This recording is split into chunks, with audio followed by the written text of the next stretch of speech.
अशी नवनवीन कीर्तने व प्रवचने ऐकण्यासाठी आमच्या चॅनलला लाईक, शेअर व सबस्क्राईब करा. राम हरे राम राम राम हरे हरे, हरे कृष्ण कृष्ण कृष्ण हरे हरे.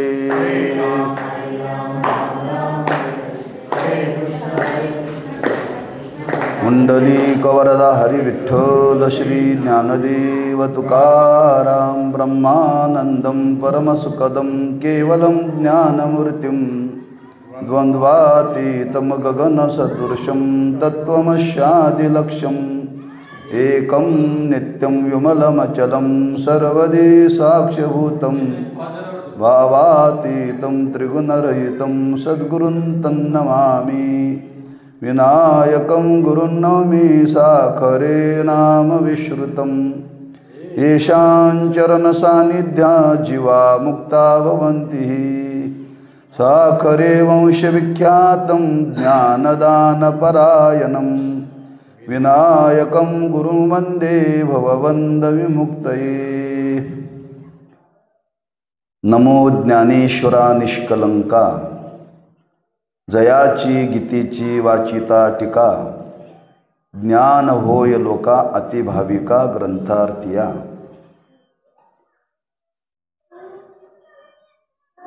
संत सम्राट श्री ज्ञानेश्वर महाराज यांच्या व्यक्तिमत्वाचं व त्यांच्या कार्याचं वर्णन करत असताना शांती ब्रह्म एकनाथ महाराजांनी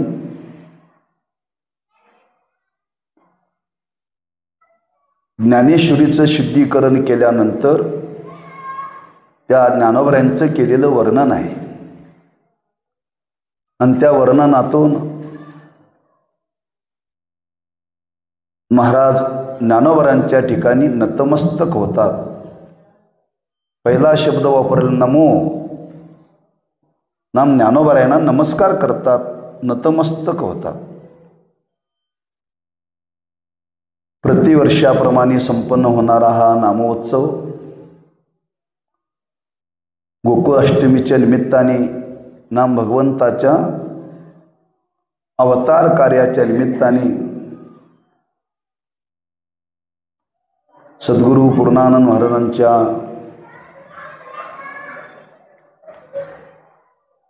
कृपा आशीर्वादाने, त्यांच्या पुण्याईने, कारण सद्गुरू पूर्णानंद महाराज हे थोर कृष्ण भक्त होते. आणि थोर कृष्ण भक्त असल्यामुळे त्यांनी त्या उपास्य देवतेची उपासना करण्याकरता त्या मंदिराची उभारणी करून या मंदिरामध्ये आपल्या उपास्य देवतेचं स्थापना करून त्याची उपासना अखंड आपल्या जीवनामध्ये करता यावी. आणि ती करण्याकरता त्या भगवंताची स्थापना करून त्या भगवंताचा प्रतिवर्षी जन्मोत्सव महाराजांनी साजरा करावा.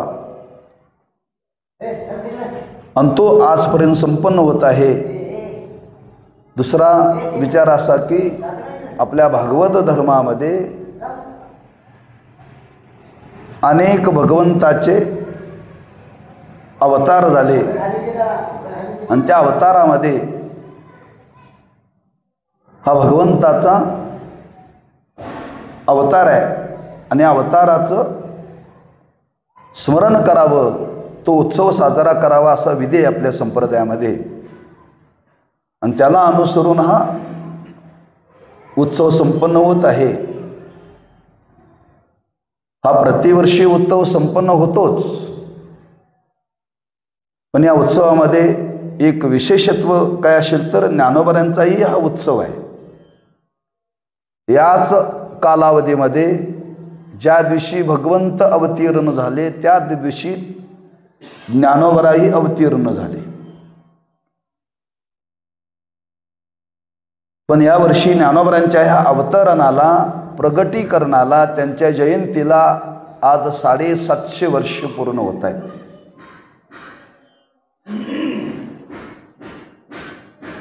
आणि त्या निमित्ताने त्या ज्ञानोबरांचं काही चिंतन घडावं, त्यांची काही सेवा घडावी या निमित्ताने म्हणून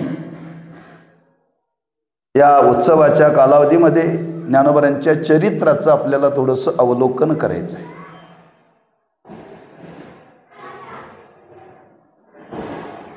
संत आणि देव या भूतलावरती अवतीर्ण होतात. अवतीर्ण होण्याच्या मागं काही कारण आहे, काहीतरी प्रयोजन आहे बरं का. देवही अवतीर्ण होतो आणि संतही अवतीर्ण होतात.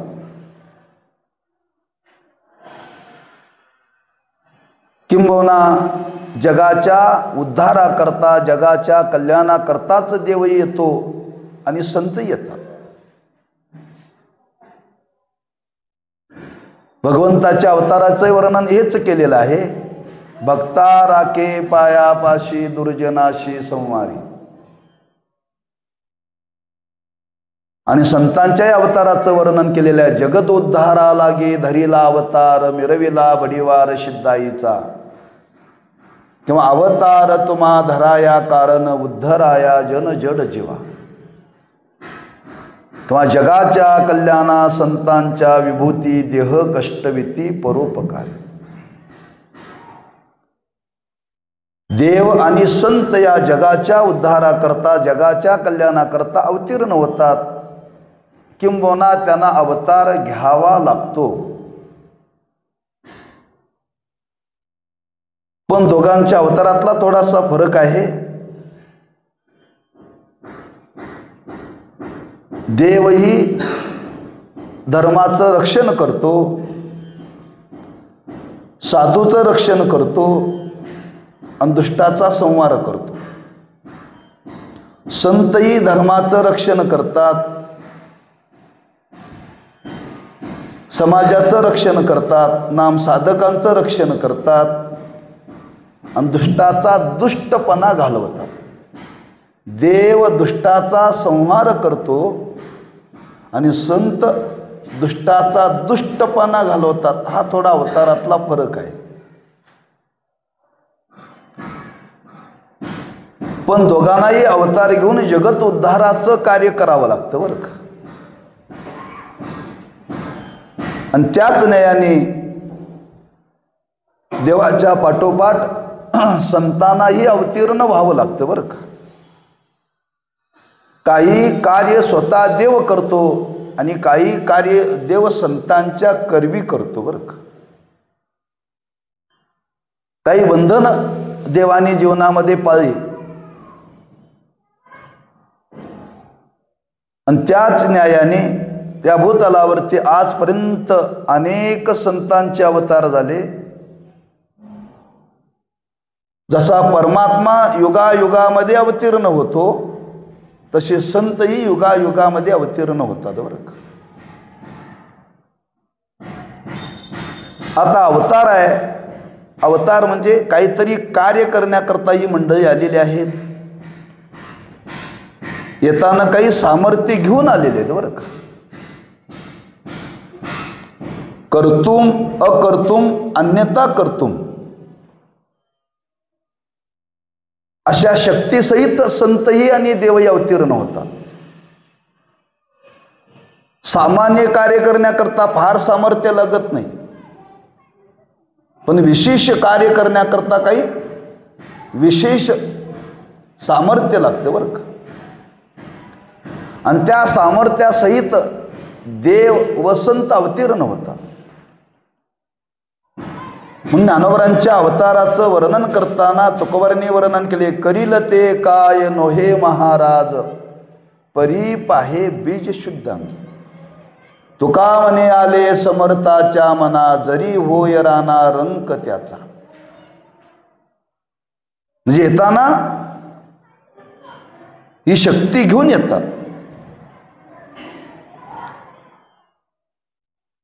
आणि त्या शक्तीसहित हे अवतीर्ण झाले म्हणून त्याला अवतारी पुरुष म्हणतात बरं का. आमच्या तुमच्या येण्याला अवतार म्हणत नाही, जन्म म्हटला जातो का. आमच्या तुमच्या येण्याला, राहण्याला, जाण्याला काही कर्माचं बंधन आहे. त्या कर्माच्या बंधनामध्येच तुम्हाला जगावं लागतं. देवाला संतांना या कर्माच्या बंधनामध्ये जगावं लागत नाहीये. काही समाजाला शिकवण देण्याकरता काही कर्माचा स्वीकार साधू संतांनी जीवनामध्ये केला, पण त्यांच्या जीवनामध्ये त्याचा काही संबंध नाहीये. जसं तुकोबरने वर्णन केले, तुका म्हणे आम्ही झालो अग्निरूप, लागो नेदी पाप पुण्य अंगा. त्यांच्या जीवनामध्ये पापही निर्माण होत नाही आणि पुण्यही निर्माण होत नाही, असं त्यांचं जीवन आहे, दिव्य जीवन आहे. म्हणून त्याला अवतारी पुरुष म्हणतात बरं का. दुसरं अवताराचं वर्णन करताना असं वर्णन केले, काही कार्य करण्याकरता यावं लागतं. कार्याची पूर्तता झाली की पुन्हा ते स्वतःच्या इच्छेनं जातात, स्वतःच्या इच्छेनं येतात, आणि कार्याची पूर्तता झाली की स्वतःच्या इच्छेनं जातात, म्हणून अवतार त्यांना म्हटलेलं आहे. तिसरं अवताराचं वर्णन करताना असं वर्णन केलेलं आहे, अवतरती. अवतरती म्हणजे वरून खाली येते. त्यातले दोन भाव सांगितले. राहतात ते वर म्हणजे कुठं राहतात? वैकुंठात राहतात. ज्या वैकुंठामध्ये राहतात त्या वैकुंठातून मृत्यू लोकामध्ये येतात. आम्ही वैकुंठवाशी आलो याची कारणाशी, बोलिले जे ऋषी साच भावे वर्ताया. वैकुंठातून मृत्यू लोकामध्ये येतात. अवतरती खाली येतात म्हणून अवतार म्हटलेला आहे. दुसऱ्या अवताराचं वर्णन करताना भाव प्रकट केला की वरून खाली येते म्हणजे ते राहतात पारमार्थिक सत्तेमध्ये, पारमार्थिक सत्तेतून व्यावहारिक सत्तेमध्ये येतात.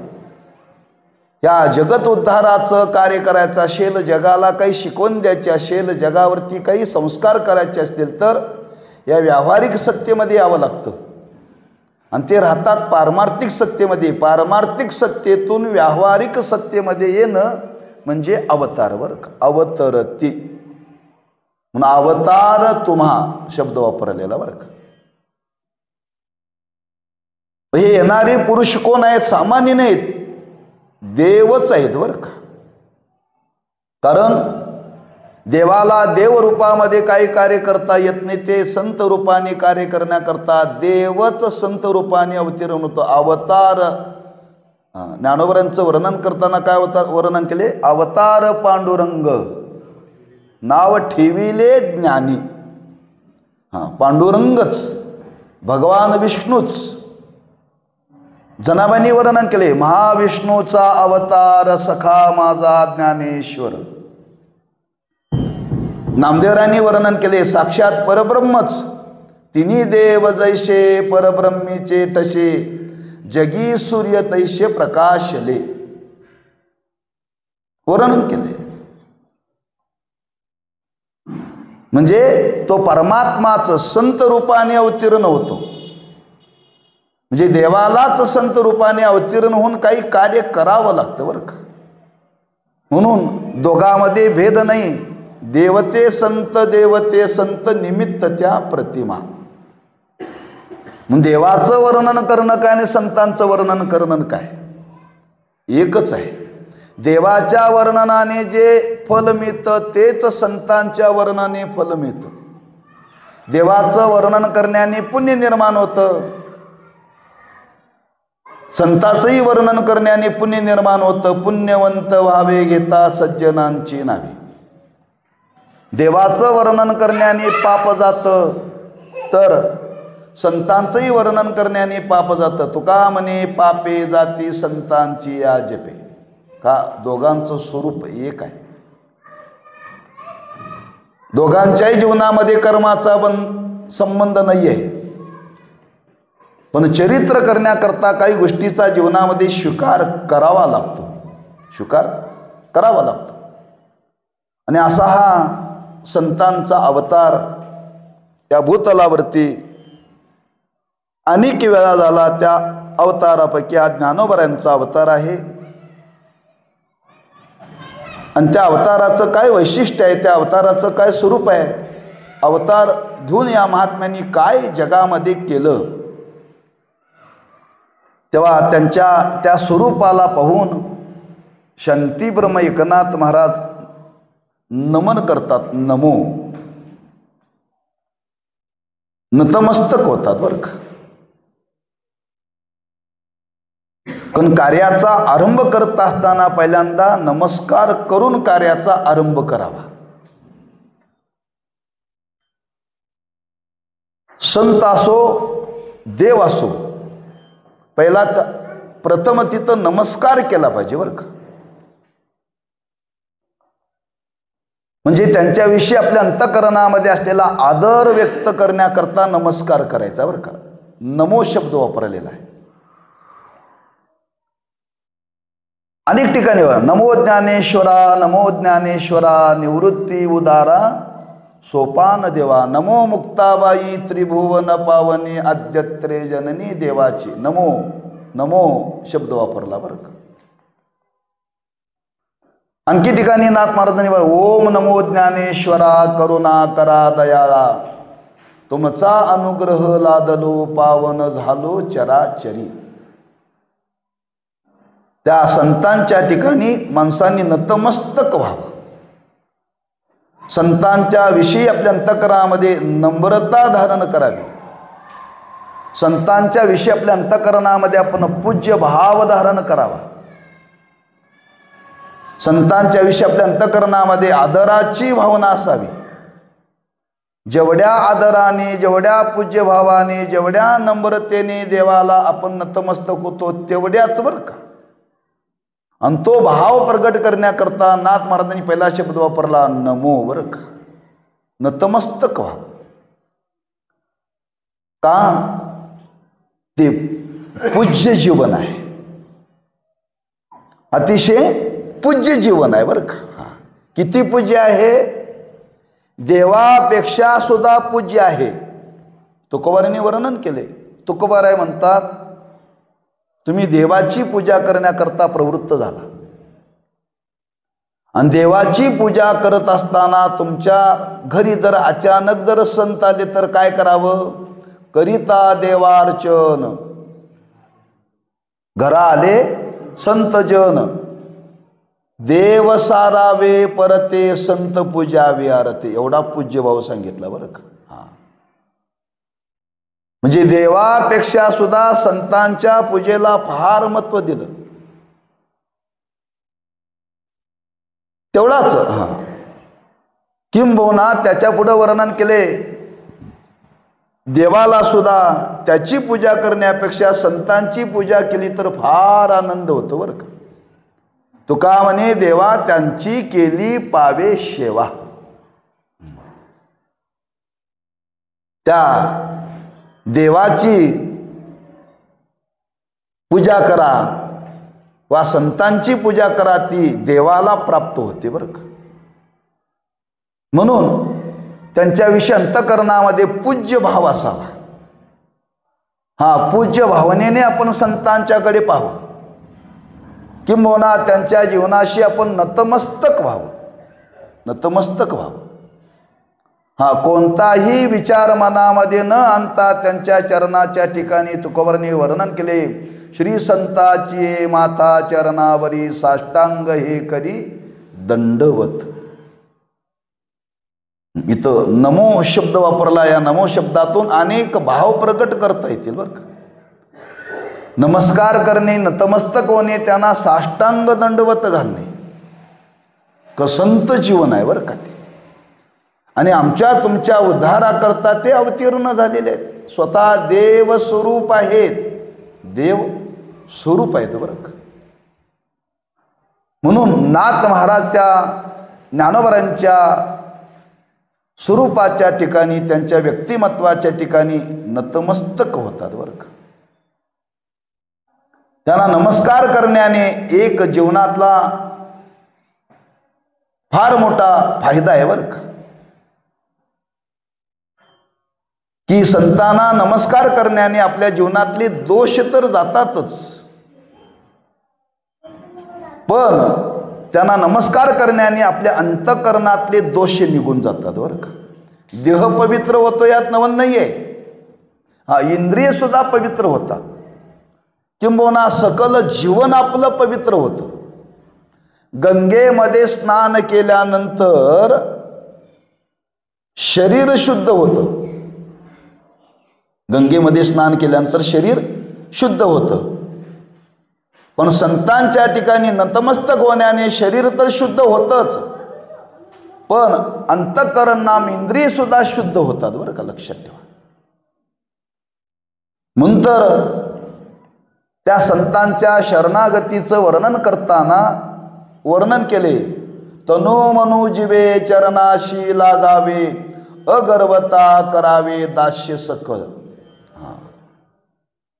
त्यांची काया वाचा मनाने सेवा करावी, नतमस्तक व्हावं त्यांच्या जीवनाशी बरं का.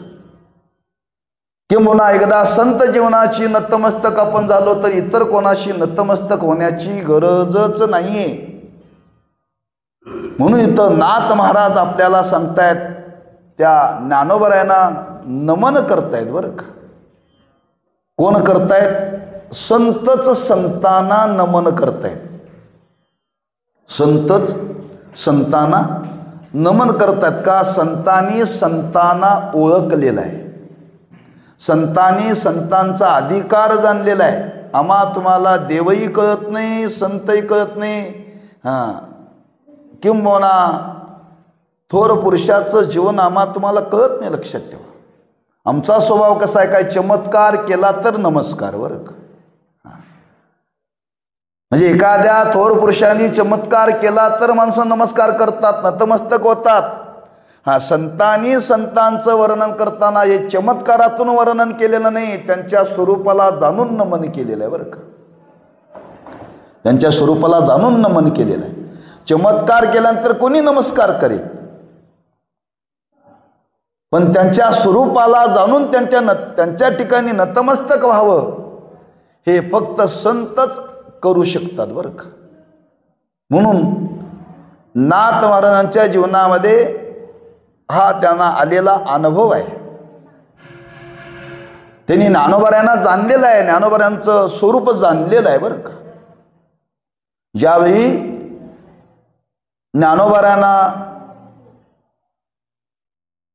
ज्ञानोबरायांनी शांतीब्रह्म एकनाथ महाराजांना बोलवलं आळंदीला बरं का.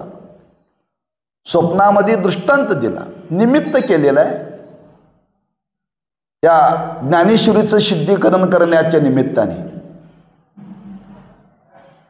तेव्हा नाथ महाराज आळंदीला आले आणि ज्ञानोबरांच्या दर्शनाकरता गेले. कुठे गेले? ज्ञानोबराय जिथं विवरामध्ये बसले होते त्या विवरामध्ये गेले बरं का. आणि त्या विवरामध्ये गेल्यानंतर ज्ञानोबरायांचं त्यांना झालेलं दर्शन आहे. कैवल्याचा पुतळा प्रगटला भूतळा, चैतन्याचा जिव्हाळा ज्ञानोबा माझा. एवढा विस्तार सांगण्याचं कारण की त्यांनी स्वरूप जाणून नतमस्तक झालेले बरं का. नमो उगाच कुठंतरी नमस्कार केला नाही. आणि संत कुठंतरी नमस्कार करत नाही, लक्षात ठेवा. किंबहुना त्यांच्या दृष्टीने हे जगतच देवस्वरूप आहे, जगतच देवस्वरूप आहे. हे जरी खरं असलं तरी नतमस्तक होण्याची काही ठिकाण आहेत बरं का. नतमस्तक होण्याची काही ठिकाणं आहेत. त्या अधिकाराप्रमाणे ती ठिकाणं जीवनामध्ये सांगितलीत, लक्षात ठेवा. सकल समाजाला नतमस्तक होण्याचं जीवन जर कोणाचं असेल तर संतांचं आहे बरं का. सकल जीवांना नतमस्तक होण्याचं जर जीवन कोणाचं असेल तर देवाचं आहे, सर्वांच्या करता बरं का. आणि काही व्यवहारामध्ये काही वर्गीकरण केलं, वर्गीकरण केलं. काय वर्गीकरण केलं? मुलाने नतमस्तक कुठं व्हावं? माय बापाच्या ठिकाणी नतमस्तक व्हावं. स्त्रीने कुठं नतमस्तक व्हावं? आपल्या पतीच्या ठिकाणी व्हावं. भक्ताने कुठं नतमस्तक व्हावं? देवाच्या ठिकाणी व्हावं. गुरुभक्ताने कुठं नतमस्तक व्हावं? आपल्या गुरूंच्या ठिकाणी व्हावं. आणि सर्व समाजाने नतमस्तक कुठं व्हावं? संतांच्या ठिकाणी व्हावं बरं का. त्याच्या अधिकाराप्रमाणे त्यांनी त्या ठिकाणी नतमस्तक झालं पाहिजे, पूज्य भाव तिथं ठेवला पाहिजे. आणि त्या भावनेतून इथं नाथ महाराज वर्णन करतात. ती वर्णन करणारे संतच आहेत, ज्यांचं वर्णन करतात तेही संतच आहेत बरं का. संतांनी संतांचं केलेलं वर्णन हेच खरं वर्णन आहे, लक्षात ठेवा. दुसऱ्याला जाणण्याकरता तेवढी आपल्याकडे योग्यता लागते, लक्षात ठेवा, तेवढी योग्यता लागते. आणि त्या योग्यतेचे संत या जगामध्ये असल्यामुळं तेव्हा नाथ महाराजांनी ज्ञानोबरांचं हे केलेलं वर्णन आहे. त्यांच्या स्वरूपाला जाणून तिथं नतमस्तक होतात. नमो शब्द वापरला, कारण संतांना आपण मंगल केलं पाहिजे, त्यांना नमस्कार केला पाहिजे. थोर व्यक्तीला जर नमस्कार नाही केला, थोर व्यक्तीच्या दर्शनाला भेटीला गेल्यानंतर जर नमस्कार नाही केला तर आपल्याला दोष लागतो बरं का, दोष लागतो. आणि तो दोष आपल्यावरती येऊ नये म्हणून पहिल्यांदा नमस्कार केला पाहिजे. संत भेटो वा देव भेटो, भेटलं की प्रथमतः नतमस्तक व्हावं. तुम्ही पुराण पहा आणि त्या पुराणामध्ये आपल्याला पाहायला मिळेल नारद महर्षी, ज्यांच्या जीवनामध्ये नारद महर्षींचं दर्शन झालं तिथं तिथं सगळे नतमस्तक झाले. कंसाच्या दरबारात गेला तरी कंस सुद्धा नमस्कार करत होता बरं का. रावणाच्या दरबारात गेला तरी रावण सुद्धा नमस्कार करत होता. हिरण्यकशिपूच्या दरबारामध्ये गेला तरी तोही नमस्कार करत होता का. म्हणजे ते सुद्धा त्या संतांच्या ठिकाणी नतमस्तक वाका, नमस्कार केला पाहिजे. साधूला नमस्कार केला पाहिजे. म्हणून प्रथमतः संत आपल्या जीवनामध्ये भेटले किंवा संतांचं वर्णन करत असताना नम्र भावनेनं त्यांचं वर्णन करावं, त्यांच्या जीवनाच्या ठिकाणी नतमस्तक व्हावं आणि नतमस्तक होऊन त्यांचं वर्णन करावं बरं का. नाथ महाराज ज्ञानोबारांच्या व्यक्तिमत्वाचं नाम चरित्राचं वर्णन करतायत. ज्ञानेश्वर महाराज कसे होते, त्याने काय केलं हे सांगण्याच्या पूर्वी तिथं पहिल्यांदा नतमस्तक झाले बरं का. नमो शब्द वापरला. कुणी म्हणेल आणखी त्याच्या मग काय कारण आहे. कारण आहे की त्या साधूच्या वा देवाच्या चरणाची नतमस्तक होण्याने बुद्धीला स्थिरता प्राप्त होते. बुद्धीला स्थिरता प्राप्त झाली की त्या स्थिर बुद्धीमध्ये चांगल्या विचाराचं स्फुरण होतं बरं का. चांगल्या विचाराचं स्फुरण होतं. चांगले विचाराचं स्फुरण होण्याकरता बुद्धी स्थिर व्हावी लागते. मग बुद्धी कुठंतरी स्थिर होत नाही. बुद्धी कुठंतरी स्थिर होत नाही. प्रपंचामध्ये कधीच बुद्धी स्थिर होत नाही. स्थिर झाल्यासारखी वाटते, स्थिर झाल्यासारखी वाटते. स्थिर झाल्यानंतर माणसं काही काल प्रपंचामध्ये प्रसन्न असतात, स्थिर असेल तर बरं का. जर बुद्धीची स्थिरता नसेल तरी माणसं प्रसन्न नसतात. सगळे पदार्थ जवळ असतात, सगळ्या गोष्टी जवळ असतात, पण बुद्धीची स्थिरता नसल्यामुळे प्रसन्नता नसते. म्हणून प्रपंचामध्ये काही काल बुद्धीला स्थिरतेमुळं प्रसन्नता येते, प्रसन्नता जाते, प्रसन्नता येते, प्रसन्नता जाते. आणि त्या प्रसन्न कालामध्ये माणसं बोलताना प्रसन्न मनाने बोलतात, चांगले विचार येतात बरं का. तसं ज्या महात्म्यांच्या व्यक्तिमत्वाचं वर्णन करायचं आहे ते वर्णन करण्याकरता नाथ महाराज त्या ठिकाणी नतमस्तक होतात का. नतमस्तक होण्याने बुद्धीला स्थैर्य प्राप्त होतं आणि बुद्धीला स्थैर्य प्राप्त होण्याने बुद्धीला अधिक अधिक स्फुरण होतं बरं का. देवाच्या बाबतीत हेच आहे. म्हणजे याच्या मागं काही शास्त्र आहे, याच्या मागं काही विज्ञान आहे बरं का, लक्षात ठेवा. म्हणजे स्थैर्याशिवाय व्यवहार घडत नाही आहे. म्हणजे बुद्धीला स्थैर्य प्राप्त व्हावं, त्या बुद्धीला चालना मिळावी चांगल्या विचाराची. आणि ती चांगल्या विचाराची चालना कधी मिळते, त्यांच्या ठिकाणी आपण नतमस्तक होण्याने. म्हणून कुठेही साधूच्या दर्शनाला गेल्यानंतर पहिल्यांदा नमस्कार करावा बरं, नमस्कार करावा.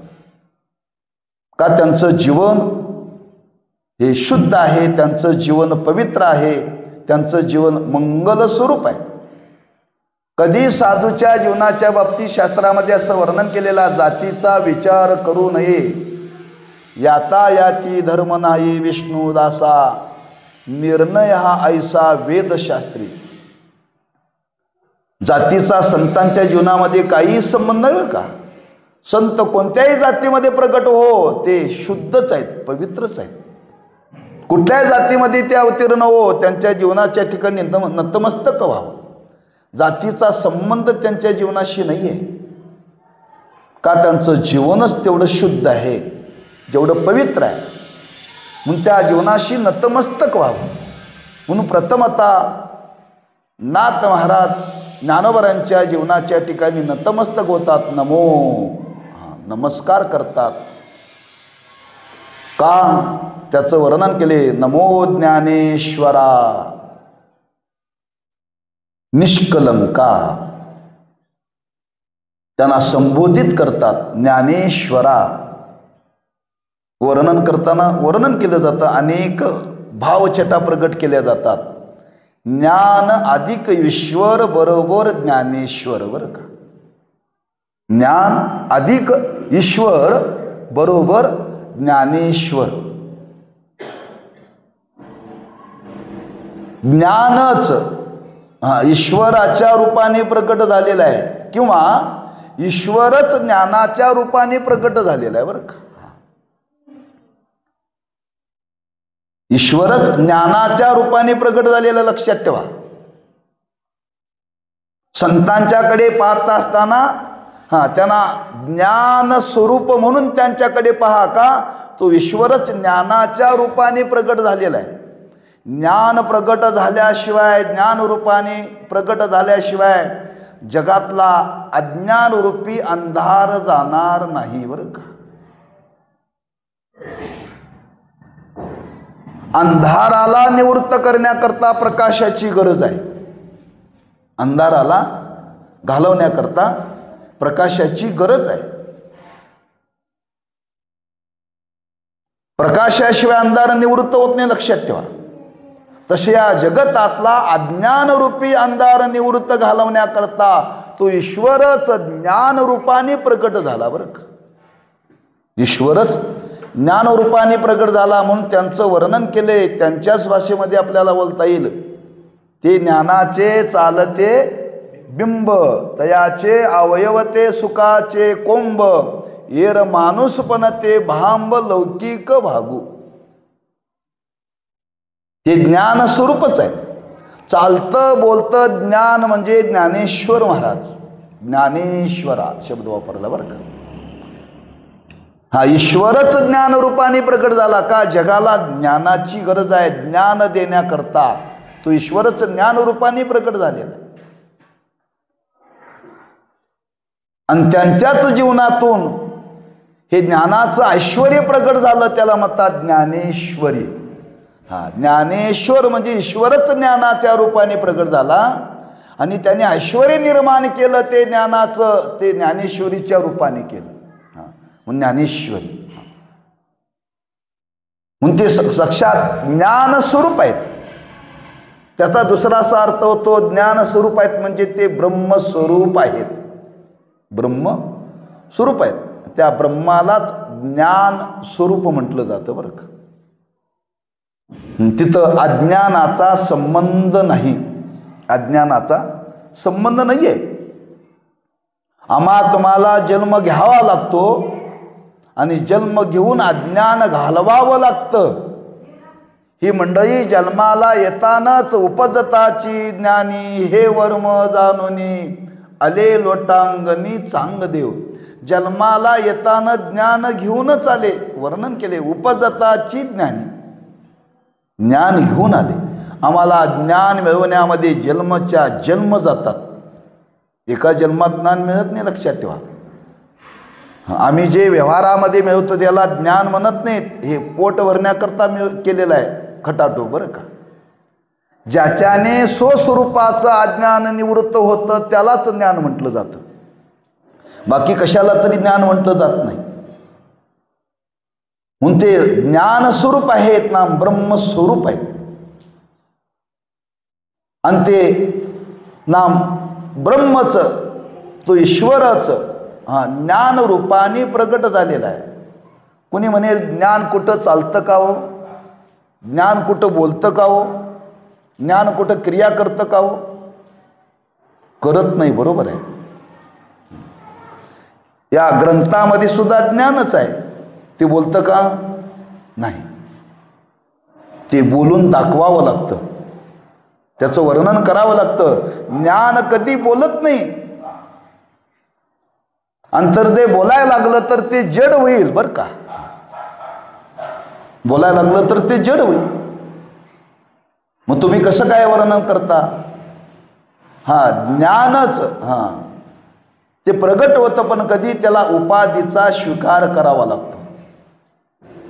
उपाधीचा स्वीकार करावा लागतो. उपाधीचा स्वीकार केल्याशिवाय प्रगट होत नाही.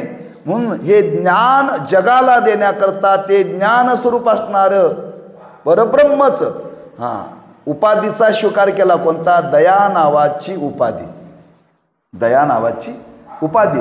दया नावाची उपाधी धारण करून ते प्रगट झालं बरं का. म्हणून वर्णन केलेलं आहे. आम्ही तुम्ही जन्माला आलो, आमच्या तुमच्या मागं सुद्धा उपाधी आहे, अविद्या नावाची उपाधी आहे. देव सुद्धा प्रगट झाले, त्या देवाला सुद्धा माया नावाची उपाधी आहे. आणि तो ईश्वरच संतांच्या रूपाने ज्ञान रूपाने प्रगट झाला, त्याला दया नावाची उपाधी आहे, करुणा नावाची उपाधी आहे. उपाधीचा स्वीकार केल्याशिवाय कार्य करता येत नाही.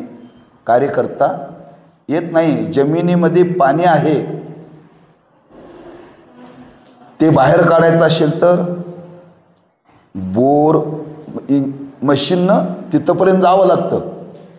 जाऊन त्याला पाईप घालावी लागते आणि त्या मशीनच्या द्वारे त्याला वर आणावं लागतं. उपाधीशिवाय ते येत नाही बरं का. जमिनीमध्ये पाणी आहे, पण उपाधीशिवाय त्याला बाहेर काढता येत नाही. उपाधीशिवाय ते कार्यच करत नाही. तसं तो परमात्माच, ते ईश्वरच, ते ब्रह्मच ज्ञानरूपाने प्रगट झालं, पण कधी त्यांनी दया नावाची उपाधी धारण केली. दया नावाची उपाधी धारण केली. का केली?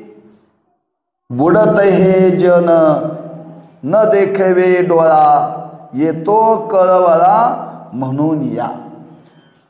त्या जगाकडे पाहिलं आणि जगाकडे पाहिल्यानंतर, या जगाकडे पाहिल्यानंतर सगळे जीव दुःखी आहेत.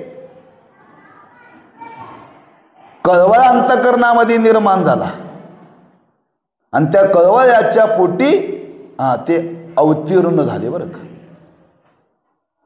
म्हणून तुकोबांनी वर्णन केले, भूतांची दया ये भांडवल संता, आपुली ममता नाही दी, धन्य ते संसारी दयावंत जे अंतरी. दया नावाची उपाधी सांगितली बरं. दया नावाची उपाधी धारण करून ते ज्ञान प्रगट झालं संत रूपाने बरं का. म्हणून इथं वर्णन करतात ज्ञानेश्वरा. ज्ञानेश्वरा साक्षात ईश्वरच, साक्षात परब्रह्मच त्या ज्ञानोबारांच्या रूपाने प्रगट झालेलं आहे. ज्ञानोबारांच्या रूपाने प्रगट झालेलं आहे. आणि प्रगट होऊन त्यांनी जीवनामध्ये काय केलं, कसं त्यांचं जीवन होतं वर्णन करतात. नमो ज्ञानेश्वरा निष्कलंका. निष्कलंक जीवन जगले बरं का. म्हणजे या भूतलावरती अवतीर्ण झाले आणि अवतीर्ण होऊन त्यांनी निष्कलंक जीवन जगले. कसे निष्कलंक जीवन जगले त्याचा विचार आपल्याला या उत्सवाच्या कालावधीमध्ये काही अंशाने करायचा आहे बरं का. पण अवतीर्ण होऊन त्यांनी केलेलं कार्य आहे. अवतीर्ण होऊन त्यांनी केलेलं कार्य आहे. देहधारण केला. देहधारण केला की देहाच्या ठिकाणी दोष येतात. दोष येतात. कारण या देहाचं वर्णन करतानाच वर्णन केले, देहच विटाळातून जन्माला येतोय बरं का, देहच विटाळातून जन्माला येतो. मग विटाळातून जन्माला येतो, पण संत हे विटाळातून अवतीर्ण होत नाहीत, जन्माला येत नाहीत, ते प्रगट होतात बरं का, लक्षात ठेवा. म्हणून त्यांचं वर्णन केले अवतार म्हणून, लक्षात ठेवा. म्हणून त्यांच्या जीवनाशी देहाशी कुठला दोषाचा संबंध नाही. आणि असं हे संतांचं जीवन आहे. अशा संत जीवनाच्या ठिकाणी नतमस्तक होतात. कोण होतात? संतच होतात बरं का. एक विचार आहे. दुसरा विचार आपल्याला थोडा विचारामध्ये घ्यायचा आहे की या संतांच्या चरित्राचं आपल्याला चिंतन करायचं आहे. आणि संतांच्या चरित्राचं चिंतन करत असताना संतांनी संतांचं केलेलं वर्णन आपण ऐकावं. कोणाच्या तरी मुखातून ऐकू नये बरं का, कोणाच्या तरी मुखातून ऐकू नये. तेव्हा शांतीब्रह्म एकनाथ महाराजांच्या मुखातून ऐकावं हे संत आहेत. पण शांतीब्रह्म एकनाथ महाराजांच्या आधीसुद्धा ह्या ज्ञानोबरांचं केलेलं वर्णन जर कोणी असेल तर नामदेव महाराजांनी केलेलं वर्णन आहे. नामदेव महाराजांनी केलेलं वर्णन आहे. ज्ञानराज माझी योग्यांची माऊली, जेने निगमवली प्रगट केली, वर्णन केले. म्हणजे पहिलं ज्ञानोबरांचं वर्णन नामदेव महाराजांनी केलेलं आहे बरं का. नवे त्या नामदेव महाराजांचं वर्णन करताना असं वर्णन केलेलं आहे, आपल्या या भागवत धर्मामध्ये ह्या भारतभूमीमध्ये मराठी साहित्यिक भाषेमध्ये पहिला चरित्राचं वर्णन करणारा पहिला जर कोण पुरुष असेल तर नामदेव महाराज आहेत, लक्षात ठेवा. पहिले चरित्रकार संतांचं वर्णन करणारे नामदेव महाराज आहेत. नामदेव महाराजांनी संतांचं चरित्रही सांगितलं आणि आत्मचरित्र पण सांगितलं बरं का. म्हणून संतांच्या चरित्राचं जर अवलोकन करायचं असेल, चिंतन करायचं असेल तर संतांनी संतांच्या चरित्राचं केलेलं वर्णन ऐकावं. कादंबरीतलं संतांचं चरित्र कधीही ऐकू नये, कधीही ऐकू नये बरं का. संतांनी संतांना ओळखलेलं आहे. ज्ञानेश्वर महाराजांच्या काळामध्ये नामदेव महाराज होते, त्यांनी जवळून ज्ञानोबारायांना पाहिलेलं आहे. नुसतं पाहिलेलं नाही, त्यांच्या संगतीमध्ये संगसुख भोगलेलं आहे. त्यांच्या चरित्राचं अवलोकन केलेलं आहे बरं का, चरित्राचं अवलोकन केलेलं आहे. म्हणजे प्रत्यक्ष संतांच्या मुखातून संतांचं चरित्र काय ऐकावं तर वास्तव स्वरूपाचं दर्शन संतांनी संतांचं केलेलं आहे. एखादा साहित्यिक संतांचं वर्णन करण्याकरता प्रवृत्त होतो, त्याच्यामध्ये काही काल्पनिक गोष्टी येण्याची शक्यता आहे बरं का. आणि काल्पनिक गोष्टीतून समाजाचं मनोरंजन होतं, पण मनावरती काय परिणाम होत नाही बरं का, मनावरती काय परिणाम होत नाही. आणि संतांचं वर्णन करण्याकरता त्यांच्या जीवनाशी काही काल्पनिक संबंध लावू नये, लक्षात ठेवा. दोष आहे. जसं आहे तसं आपल्याला ते कळालं पाहिजे. म्हणून आता आपण चरित्र ऐकतो काही या यंत्राच्या माध्यमातून, बऱ्याच त्यांच्या वर्णनामध्ये काही काल्पनिक गोष्टी आहेत बरं का. आणि काल्पनिक गोष्टीतून त्यांचं केलेलं वर्णन हे खरं ते चरित्र नव्हे. जर समाजाला खरंच संत कळावे असं वाटत असेल, संतांच्या जीवनाचा परिणाम समाजावरती व्हावा असं वाटत असेल तर समाजाने संतांचं चरित्र संतांच्या मुखातूनच ऐकलं पाहिजे. संतांच्या वचनाच्या आधाराद्वारेच ते ऐकलं पाहिजे, लक्षात ठेवा. म्हणून संतांनी संतांच्या चरित्राचं केलेलं पहिलं वर्णन केलं नामदेव महाराजांनी, दुसरं वर्णन केलं नाथ महाराजांनी, तिसरं वर्णन केलं तुकोबरायांनी आणि शेवटी वर्णन केलं निळोबरायांनी बरं का. ह्या 4 पुरुषांनी ज्ञानेश्वर महाराजांच्या चरित्राचं केलेलं वर्णन आहे. म्हणजे संतांच्या चरित्राचं केलेलं वर्णन आहे. पहिलं वहिलं वर्णन करणारे जर कोण असतील तर नामदेव महाराज नुसतं वर्णन केलं नाही, ऐकीव वर्णन केलं नाही बरं का. प्रत्यक्ष ज्ञानोबांच्या सान्निध्यामध्ये राहून त्यांच्या चरित्राचं अवलोकन केलं, चरित्राचं अवलोकन केलं आणि ते वर्णन करत असताना 3 भागामध्ये केलं. आधी म्हणजे ज्ञानोबांच्या अवताराच्या पूर्वी त्यांच्या चरित्राचा काही संबंध सांगितलाय, लक्षात ठेवा. आणि मध्यंतरी त्यांच्या संगतीमध्ये तीर्थावळीच्या रूपाने केलेलं हे मध्यातलं वर्णन आहे. आणि शेवटी वर्णन केलं ते संजीवन समाधीच्या निमित्ताने केलेलं वर्णन आहे बरं का. हा 3 रूपामध्ये 3 भागामध्ये नामदेव महाराजांनी ज्ञानोबांचं केलेलं वर्णन आहे. जे ज्ञानेश्वर महाराज अवतीर्ण होण्याच्या पूर्वी त्यांच्या घराण्याची काय अवस्था होती, काय परंपरा होती, त्यांचे माता पिता कसे होते, माता पित्यांनी काय जीवनामध्ये केलं, ज्ञानोबराय जन्माला येण्याच्या पूर्वी वर्णन केले त्यांच्या पूर्व स्थितीचं बरं का, म्हणून आधी.